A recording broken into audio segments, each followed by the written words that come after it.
top one we're going to talk about is a guy who on the field might be the best prospect in this year's class, and Jalen Carter. Yeah, I mean, there's no question about it that Jalen Carter is, when you talk about on-field skill, he's a top 3 player in this class. And he's an absolute beast. And we saw that all season this past season with Georgia. And just going back to the class, I mean, overall, it's a very underwhelming class. Once you get past the first 2 or 3 names, there's some good value pieces, but there's no one that really catches your eye and says, all right, this guy could be very, very solid at the NFL level. So when you're looking at guys like Jalen Carter, if you need an interior guy, you might have to kind of take a little risk on him, go for it earlier, because there's not going to be that many options for you to get that are surefire on skill level talents. Yeah, and the big thing, with Jalen Carter has been pretty much that he's had the worst draft process I've seen a prospect ever have.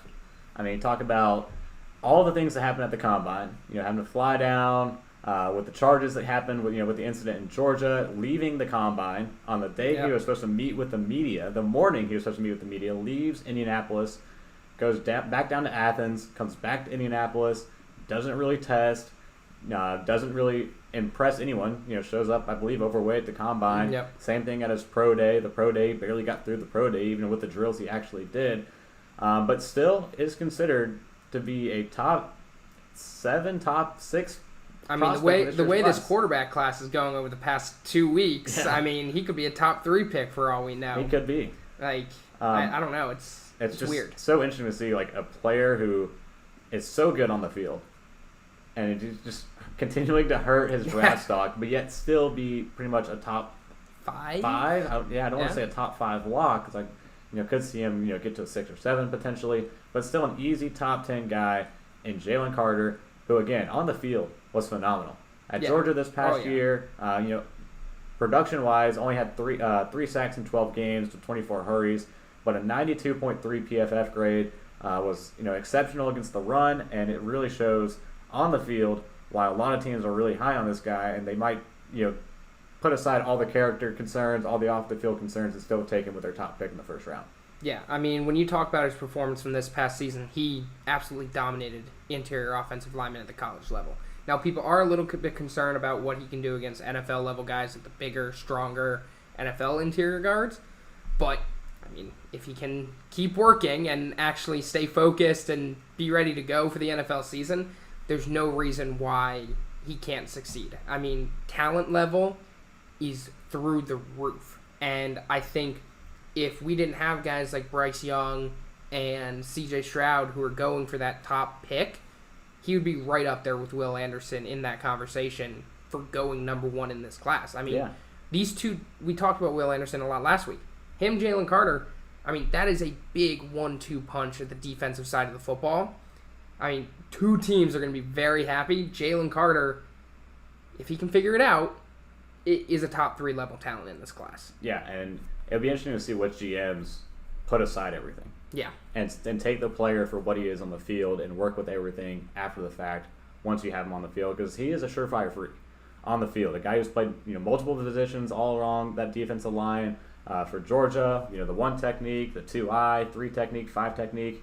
If you look at the stats from PFF, 255 snaps in the B gap, 83 snaps over the tackle, 30 snaps in the A gap, 20 snaps outside the tackle, 4 snaps off the ball, everywhere on that Georgia defensive line. Jalen Carter was there and was making plays for that defense, and a strong motor.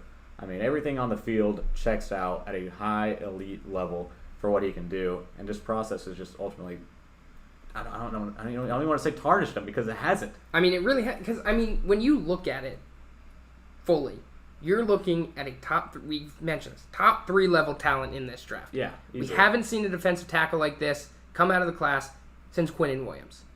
Quinnen Williams, absolutely amazing coming out of Bama. Yeah. Jalen Carter's coming in. Literally the only weakness that I have seen throughout the entire process on the field is he struggled against Osiris Torrance in 2022 when they faced Florida. Mm-hmm. And he struggled against Darnell Wright this year. Those are the only 2 things. Big, powerful interior offensive linemen. Top prospects. Top prospects. Yeah. Top prospects. Osiris Torrance, arguably the best interior offensive lineman in this class. Yep. So when you're looking at it, I mean, he's dominated everybody else. Yeah. He really has. I mean, if you can handle his off-the-field business, whatever's going on there, he should be a top 5 pick. And if a coach goes in and says, I can deal with this, we can set him straight, then he's a top 5 pick. And I think that's what everybody's seeing. Like, he's just too valuable of a piece to not take a shot at. Yeah. I mean, you can't miss him.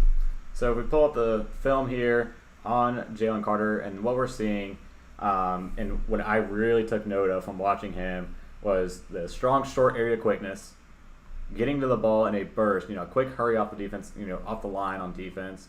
And the other thing that's pretty fluid, great body control. It seems like every play he's just always directing to the football. Yeah. No matter who's in front of him, he's forcing that player on the offensive line to the football, whether it's a tackle, a center, a guard, Darnell Wright, whoever it may be. Yeah. Forcing them to the football. So we'll pull it up here and take a look at some of these highlights from Tennessee.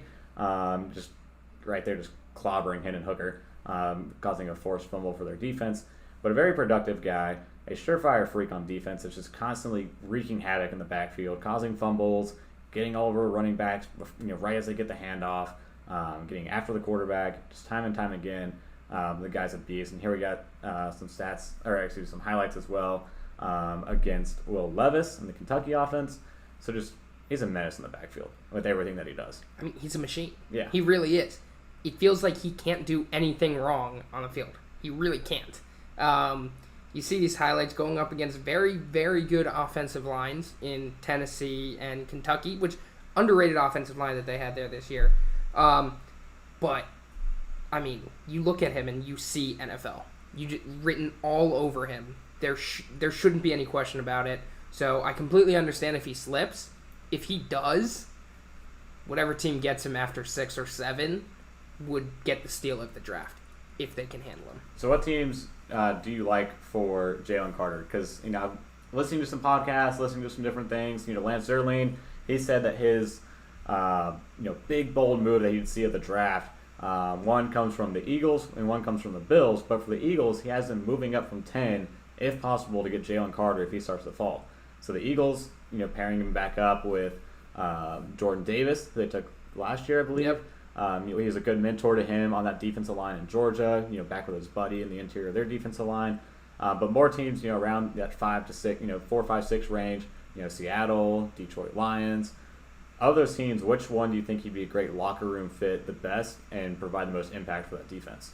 Personally, I don't see the Eagles trading up to get him. I agree. I think they get him if he drops to 10, and it's arguably the steal of the draft if that happens. Because we saw their defensive line last year. Yeah. It was insane. You put Jalen Carter in there, I mean, it could potentially be another Super Bowl appearance for the Eagles, arguably locked up. Yeah. But when I'm looking at it, I really like the Seahawks, I think at 5. I think that's a decent fit there. They need some help on that defensive line. Pete Carroll's the kind of coach that, he's done it should be able to handle a fiery off-the-field person. Character. Same at 6, the Detroit Lions. Yeah, I think that could be that could be a very interesting fit.